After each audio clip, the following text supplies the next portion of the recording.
최근 캠페인을 벌이며 작가나 언론인, 유튜브 크리에이터 등 많은 사람들이 알리려는 사건이 있습니다. 이 사건은 조사도 제대로 이루어지지 않았고 묻혀있던 사건으로 소셜미디어 캠페인이 벌어지며 다시 수면 위로 오르게 됩니다. 그렇게 사람들에게 알려지게 됐고 많은 사람들이 의문을 갖게 됐죠. 2020년 7월 20일 월요일 아침이었습니다. 아침부터 무척 뜨거운 날씨였죠. 테네시주 갤러틴에 사는 18살의 그랜트 솔로몬은 오전 7시 37분경 본인의 픽업 트럭을 타고 와드 성능센터에 오전 8시 30분에서 40분 사이에 도착했습니다. 그가 주차한 차량 근처에 있는 아버지 아론 솔로몬이 본인의 차량에서 핸드폰을 이용해 업무를 보고 있었습니다. 아론은 어느 순간 고개를 들었는데 근처에 세워져 있던 그랜트의 차량이 보이지 않는 겁니다. 그리고 그가 목격한 광경은 아들의 차량이 뒤로 굴러 도랑으로 굴러가는 장면이었죠. 911에 신고가 들어갔습니다. I'm trying. Where's your emergency? It's 1357 South Water Street. 보통 이런 일이 발생하면 많은 이들이 절규를 하거나 불안해하거나 화를 내거나 울거나 히스테릭한 모습을 보인다고 하는데 아론은 좀 달랐습니다. 걱정이 없어 보였죠. 그는 응급센터 직원에게 아들이 차량에 오픈된 진칸에서 야구 장비를 꺼내고 있었고 차가 뒤로 굴러가더니 그대로 그랜트가 휩쓸렸고 그렇게 도랑까지 끌려갔다고 설명했습니다. 현재 트럭 아래에 아들이 갇혀 있으며 본인은 위쪽에서 그것을 보고 있다고 설명했습니다. 너무 이상한 일이죠. 자식인 것을 떠나서 본인이 사랑하는 사람이 이렇게 사고를 당한다면 여러분은 어떤 반응을 보일 것 같으신가요? 일단 주변에 함께 있으면서 어떻게든 버티도록 도울 것 같은데 말이죠. 설명을 들은 구급요원은 아들의 상태를 살펴봐주길 요청합니다. 하지만 아론은 거절하더니 곧 차량에서 그랜트를 돕기 위해 3명의 남자가 자신과 함께 있다고 말했습니다. 그렇게 구급요원과 통화를 하는 중에 오전 9시 41분 구급차와 경찰이 도착합니다. 3명의 남자들과 함께 있다고 말한 지 4분 뒤였습니다. 하지만 아론의 주장과는 다르게 경찰은 현장에서 그런 남성들을 발견하지 못합니다. 구급요원과 경찰은 그랜트를 꺼내 CPR을 한 뒤 병원으로 이송했습니다.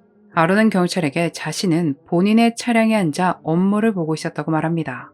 어느 순간 그랜트의 차량이 없는 것을 깨닫고 확인하니 그랜트의 차량이 그랜트를 치고 주차장을 가로질러 도랑에 떨어지고 있었다고 전했습니다. 아론은 목격자이자 용의자이지 않습니까? 그런데 경찰은 그의 핸드폰을 가져가 확인을 하지 않았습니다. 정말 이메일을 보냈는지, 문자를 보냈는지, 전화통화를 했는지 확인하지 않았죠. 또 아론은 처음에 아들이 오픈된 짐칸에서 야구 장비를 꺼내려다 사고를 당했다고 말했다가 나중에 운전석 뒷좌석에서 꺼냈다고 말을 바꿉니다. 그렇다고 하더라도 이상합니다. 여러분이라면 뒷좌석 문을 열고 물건을 꺼내는 중에 차가 갑자기 뒤로 굴러갑니다. 그러면 어떻게 하시겠나요? 급하게 뒤로 피해 차량에서 떨어지거나 뒷좌석으로 어떻게든 돌아가 브레이크를 걸거나 그럴 테죠. 굳이 차의 트럭 뒤로 달려가 차량을 밀려고 하진 않을 것 같습니다. 1시간도 안 되는 조사가 이루어지는 사이 그랜트는 병원에 실려갔습니다.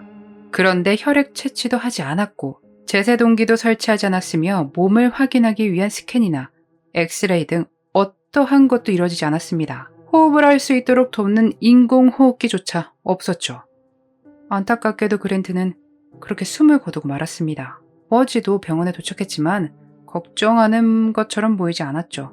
그런데 또 아버지 아론과의 말과는 다른 부분이 나옵니다. 아론에 따르면 분명 차에 깔려서 아래로 그대로 끌려갔다고 말하지 않았습니까?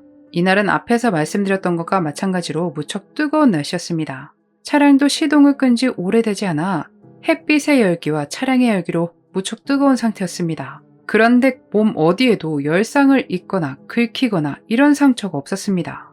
끌려갔을 만한 상처가 없는 거죠. 그의 등뿐만 아니라 현장의 바닥에서도 아무런 흔적을 발견하지 못합니다. 몸에는 상처가 없었지만 의사가 머리에서 타박상과 열상 등을 확인했고 사망 원인을 둔기 머리외상으로 인한 심장마비로 추정했습니다. 그래서 아론에게 부검을 해서 더 자세하게 알아봅시다 라며 건의하지만 아론은 거절했습니다.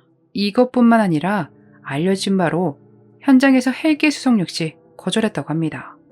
엄마 엔지 역시 너무 이상하다 생각했습니다. 그랜트의 몸에는 찰가상이나 화상이 없는데 어떻게 자갈가돌들이 많은 도랑으로 끌려갔냐는 겁니다. 그리고 아들은 오픈되어 있는 징칸에 야구 장비를 보관하지 않는다고 말했습니다. 그랜트는 어릴 때부터 야구를 했고 야구를 정말 좋아하는 훌륭한 선수로 그런 그가 도난은 물론 햇빛이나 습기 등에 노출될 수 있는 곳에 장비를 둘 리 없다고 말했죠. 이 모든 상황이 여러분이 보시기엔 어떠신가요? 누가 가장 의심되시나요? 아버지 아론 솔로몬이죠. 하지만 사건 조사는 1시간도 걸리지 않아 사고라고 판결했고 추가 조사 요청 또한 받지 않았습니다. 아론과 그랜트는 사이가 좋지 않았습니다. 그랜트뿐만 아니라 그랜트의 친모이자 아론의 전처 엔지와 그랜트의 여동생 그레이시 역시 아론과 사이가 좋지 않았습니다. 사이가 좋고 이런 수준이 아니라 그를 두려워했죠. 그 단어를 못 쓰지만 그가 무척 폭력적이고 좋지 못한 일들도 여러분도 짐작하시는 그런 행동도 했다고 합니다.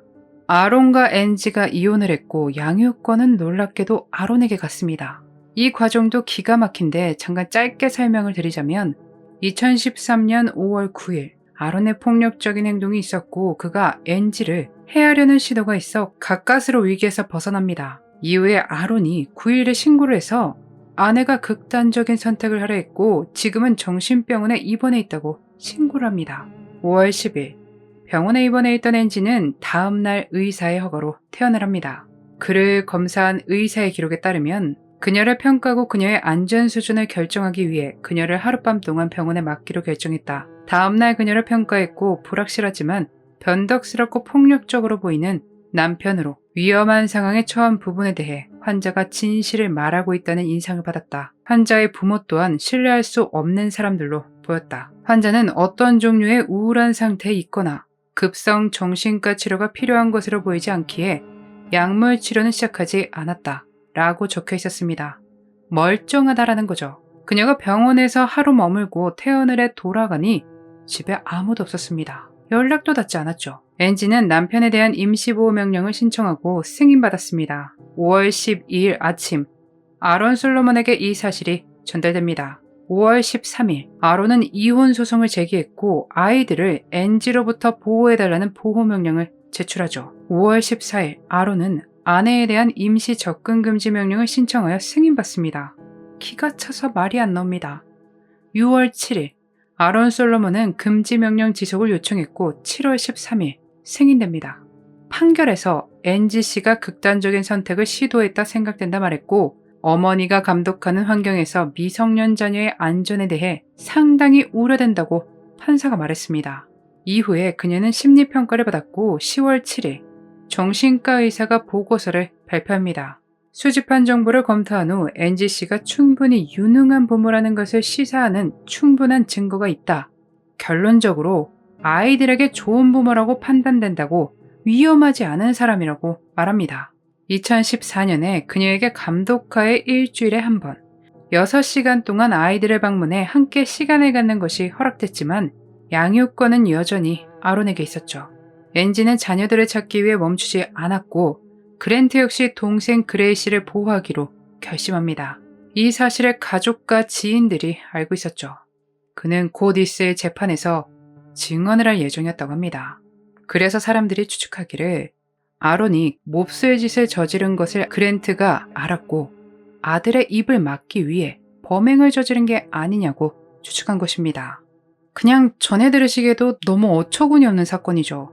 사건의 조사도 뉴스에서도 그랜트의 사건을 다루지 않았습니다. 아버지 아론 솔로몬은 지역의 전 뉴스 앵커였기에 그의 가족이 사고가 났다면 더하면 더했지 보도가 덜하진 않을 텐데 말입니다. 아론은 그랜트의 차량이 그랜트를 치고 주차장을 가로질러 도랑에 떨어지기까지 모든 것을 목격했다고 전했습니다. 그러며 차량에 깔려 그랜트가 사망한 것이라 주장하지만 그의 주장을 이 사건을 접한 대부분의 사람들은 받아들이지 않았습니다. 일반인의 눈으로 봤을 때도 너무 이상한 사건인데 경찰은 왜 현장을 그런 식으로 조사를 했을까요? 대체 이유가 뭘까요? 아버지 아론은 왜 말도 안 되는 주장을 이어가는 것일까요? 아론은 그랜트의 장례식에서조차 슬픔에 빠지거나 애도하는 모습을 보이지 않았습니다. 개인적으로 이 사건을 보는데 좀 높은 위치에 있는 사람들이 뭔가의 이유로 뒤를 봐준 건가 하는 생각도 들었습니다. 그렇지 않고서야 양육권도 사건의 조사도 언론의 보도도 이렇게까지 이루어지지 않을 수가 없습니다. 병원은 또 어땠나요? 여러분이 보시기엔 어떠신가요?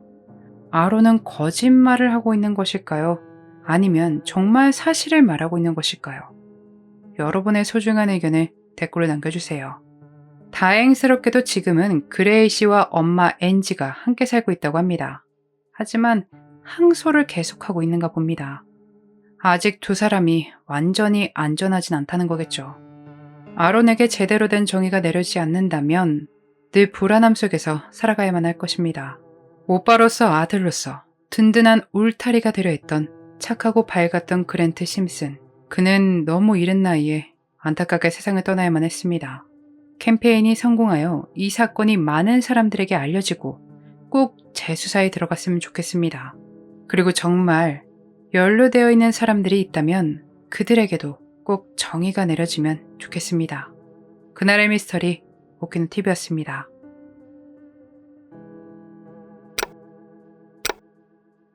마지막까지 시청해주셔서 감사합니다. 좋아요와 구독은 저에게 큰 힘을 줍니다. 오늘 하루도 수고하셨습니다. 좋은 밤 보내세요.